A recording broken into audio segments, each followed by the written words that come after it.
What do you mean you don't have the keys? The house is empty, that can't be right, I said, gripping my phone so tightly my knuckles turned white. Across the street, a neighbor watched from his porch as I paced in front of what used to be my home. My name is Jasmine Rojas, and I had just driven 4 hours from my university to Bakersfield for spring break only to find a for sale sign planted in the front yard of my childhood home. The windows were bare, no curtains, no furniture. 3 black garbage bags sat on the porch like abandoned guests. When I peeked inside one, I found my clothes, my books, fragments of the life I'd left behind. Your father said you should have called first, my Uncle Thomas said over the phone, his voice uneasy. They moved last week, didn't they tell you? No, I whispered, the word catching in my throat. They didn't tell me anything. I hung up and called my father. Each ring felt endless. Hello? His voice was flat.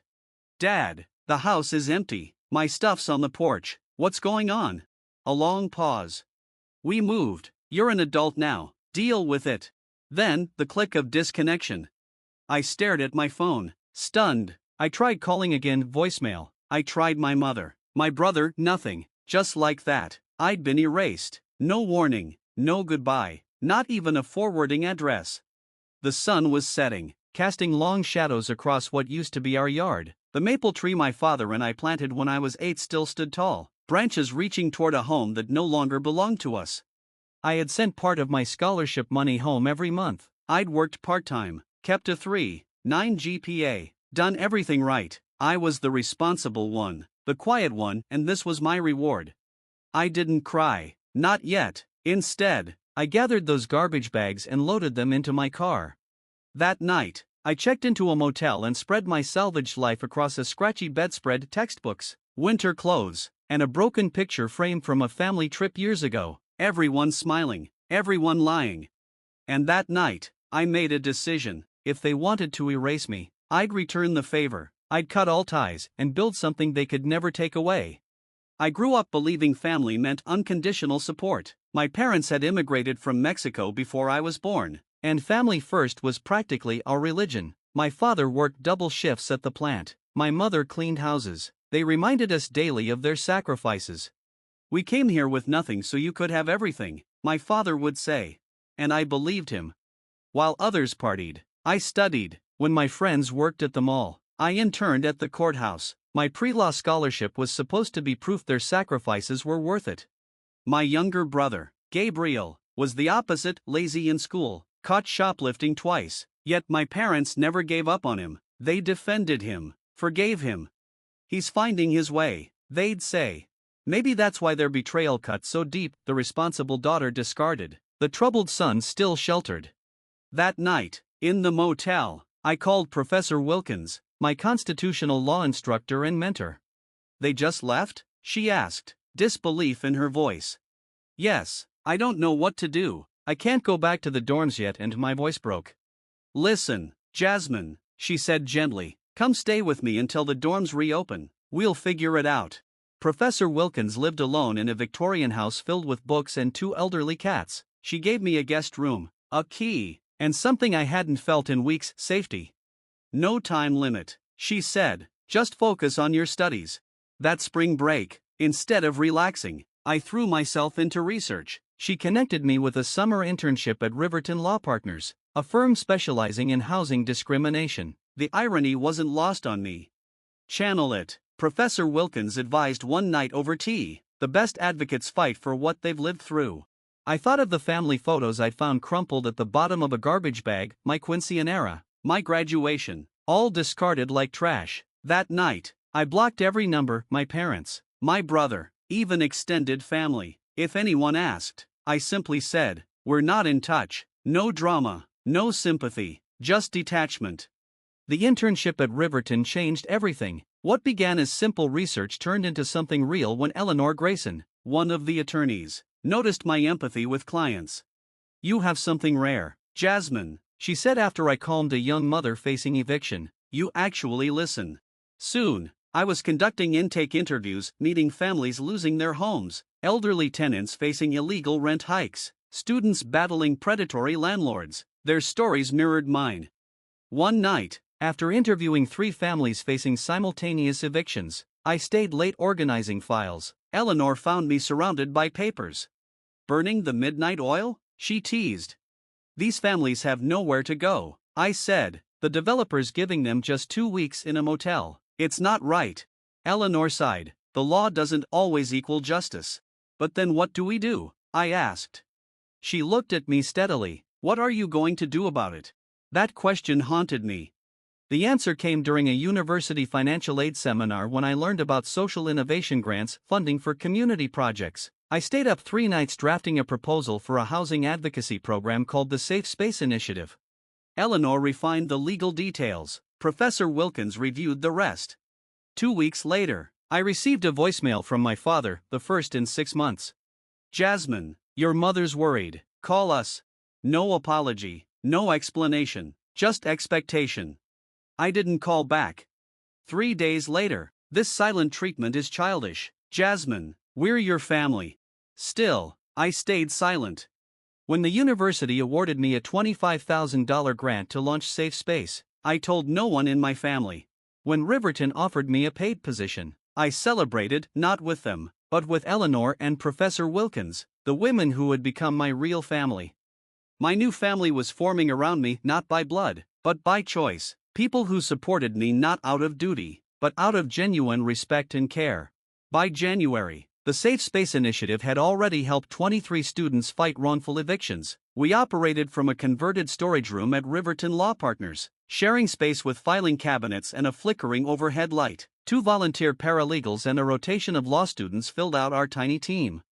Most days, I sprinted from lectures to the office, spending evenings reviewing cases and fine-tuning our process. The work was exhausting but deeply fulfilling. Every student who kept a roof over their head felt like a personal victory, proof that something good could grow from the ruins of my own displacement.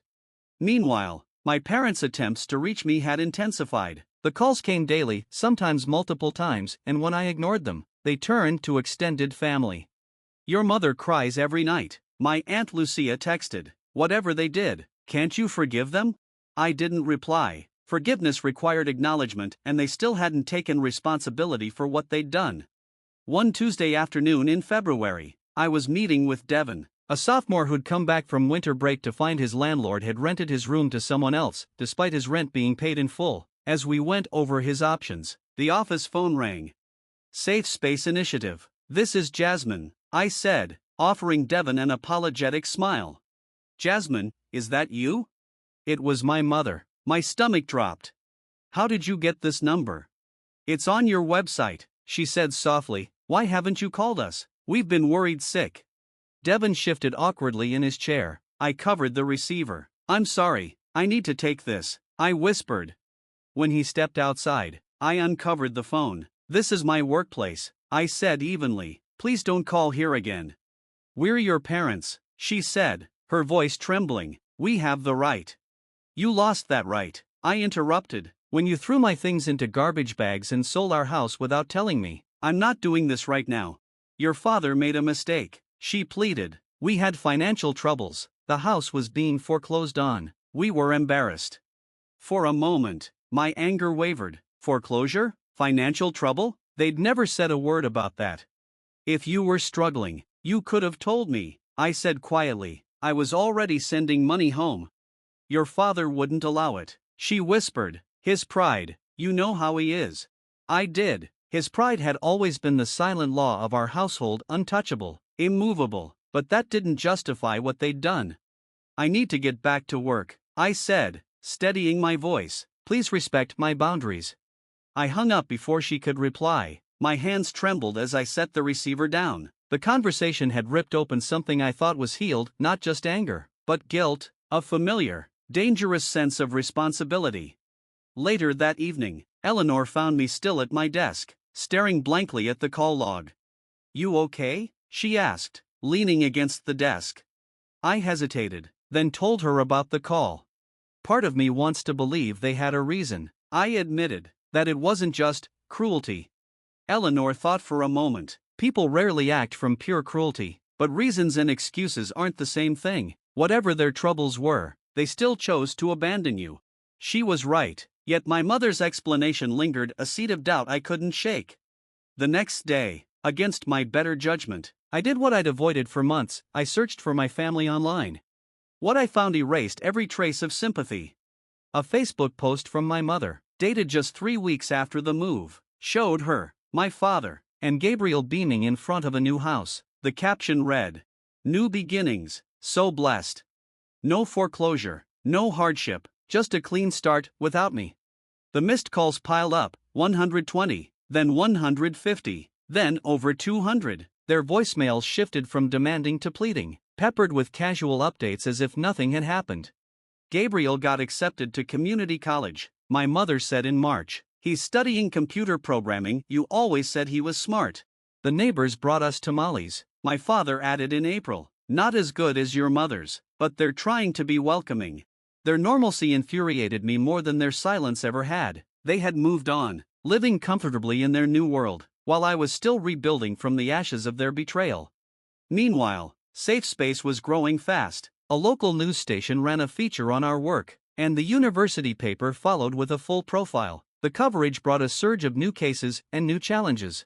"We need more resources," I told Eleanor one afternoon, gesturing at the overflowing stack of intake folders. "More volunteers, more space, everything." "I might have a solution," she said. "The Watkins Foundation is accepting proposals for their annual social justice grants. The award's big enough to hire staff and move you out of that storage room." The application nearly consumed me. I spent nights drafting and redrafting, collecting testimonials, building data sets on housing insecurity. The final proposal, 47 pages long, detailed every measurable impact of our work. 2 days after submission, my phone buzzed with an unfamiliar number, my hometown area code. "Hello?" I answered cautiously. "Jasmine, it's Mrs. Hernandez from next door." I hadn't spoken to her since that day I found the house empty. "I hope it's okay that I called," she said. "Your brother gave me your number. He thought you might not answer if you saw their names."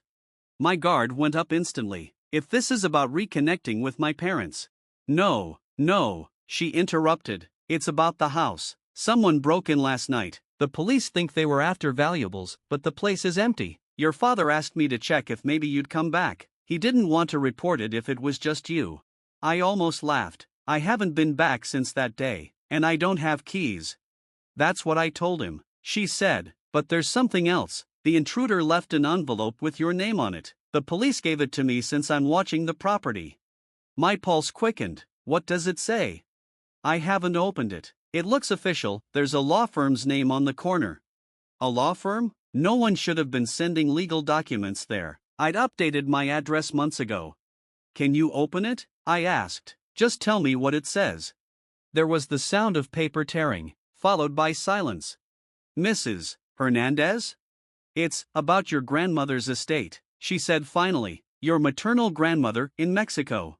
My heart skipped. "What about it?" "It says you've inherited property in Oaxaca," she read slowly. "And there's a bank statement, Jasmine. It shows a balance of over $400,000. My mind spun. That couldn't be right. My grandmother had lived simply. She'd never had that kind of money. The letter says the property was developed after her passing. Mrs. Hernandez explained. "Resort condominiums. Your share is from the sale of 2 units. I grabbed a pen, scribbling as she dictated the law firm's contact details. My hand trembled as I tried to process it all. "When did this inheritance become available?" I asked. She paused, flipping through the papers. "It was finalized last March. Last March, 1 month before my parents left me behind." That timing couldn't be a coincidence. They had known about the inheritance. They'd chosen to walk away anyway. While I was still reeling, the Watkins Foundation called. Safe Space had been selected as a finalist for their grant, and we were invited to present before their board. Normally, I would have celebrated. Their support could transform Safe Space from a small student project into a legitimate nonprofit, but I couldn't focus. My thoughts kept drifting back to my grandmother's legacy and what it revealed about my parents. After consulting Eleanor, I contacted the law firm in Mexico. They confirmed everything. The inheritance was real. The money was legally mine, and notification had been sent to my parents a year earlier, when I was still 19. They kept this from me. I told Professor Wilkins over dinner. They knew and still packed my life into garbage bags. She set down her fork. "Have you thought about why?" "Money," I said bitterly. "They probably thought they deserved it more than I did." Maybe, she allowed, but you would have found out eventually. Maybe they wanted to control the story, make me feel grateful or dependent. I pushed my plate away, or maybe they never planned to tell me at all. The funds arrived in my account 3 days before the Watkins presentation. I didn't yet know what to do with them, but for the first time since my parents had abandoned me, I felt financially free. The presentation was scheduled for a warm Saturday in May. I arrived early, reviewing my notes in the sleek downtown lobby. Our proposal requested $300,000 over 3 years to expand safe space beyond the university. Eleanor joined me 20 minutes before the meeting, polished as always in a charcoal suit. Ready? She asked. As I'll ever be, I replied, straightening my navy blazer. The board might seem formal, she warned, but they care about impact. Focus on the human stories. Inside the boardroom, 8 members sat around a long table. I recognized a few business leaders, philanthropists, a retired judge. William Watkins himself greeted us warmly. Ms. Roas, Ms. Grayson, we've been impressed with your proposal. Show us why safe space deserves our support. I connected my laptop and began walking them through our growth and impact. Eleanor added legal context, explaining how our model filled critical service gaps. 20 minutes in, the door opened. A foundation assistant whispered something to Mr. Watkins. I'm sorry for the interruption, he said. Ms. Roas, there are people here claiming to be your family. They insist it's urgent. My pulse spiked. My family? He looked uncomfortable. We can ask them to wait until you're finished. Eleanor touched my arm. Your choice. I took a deep breath. Please tell them I'll speak with them after the presentation, I said steadily. This comes first. Mr. Watkins nodded, and the assistant left. I forced myself to continue, though my thoughts raced. What could they possibly want after almost a year of silence? I finished the presentation on autopilot, answering every question with calm professionalism. When it ended, I felt drained more than relieved. You were excellent, Eleanor said softly, especially given that. Outside, my parents and Gabriel waited in the reception area. My mother stood when she saw me, her expression a fragile mix of guilt and hope. My father sat stiffly, while Gabriel hovered between them. Jasmine, my mother began, we need to talk. Eleanor squeezed my shoulder. Call me later, she said before leaving. How did you even find me? I asked. We saw the article about safe space, my mother said. It mentioned the Watkins presentation. We've been trying to reach you. I noticed, I said dryly. 247 calls don't go unnoticed. My father stood. This has gone on long enough. Jasmine, you're being childish. A laugh escaped me, sharp and humorless. Childish? You sold our home and left my things in trash bags, and I'm the childish one? We made a mistake, my mother whispered. We want to make it right. Now, I asked. After a year, after I've rebuilt everything without you? Why now? Gabriel spoke quietly. Just hear them out, Jazz. I know about the inheritance, I said flatly. Is that why you're suddenly back? My father's face darkened. You've always been quick to judge. And you've always been quick to discard. I shot back. You knew about Grandma's estate last March. You hid it, then you abandoned me. My mother's eyes filled. You know? I know everything, I said. So tell me, what do you want now? We moved to a nearby cafe. They tried to explain, but every word felt like an excuse. We were ashamed, my mother admitted. The foreclosure, your father's job loss, we didn't know how to tell you. So you disappeared? I asked quietly. We thought if we started over, my father said, we could fix things before you found out about the money. By erasing me? He looked away. We panicked. Why come now? I pressed. We saw your work, my mother said softly, and realized what we'd lost. Your successful daughter, I replied. Our family, she corrected, voice trembling. I studied them. My mother's hair was streaked with gray. My father seemed smaller somehow. Even Gabriel had changed, older, weary. I've built something new, I said finally, a family that values me for who I am. We're still your family, my father muttered. I met his eyes. Family doesn't pack your life into garbage bags. I stood, leaving enough money for the coffee. I don't need closure. I've already found peace, but if you want to make amends, start by respecting my boundaries. As I walked away, I felt an unfamiliar calm. I had faced them and walked away whole.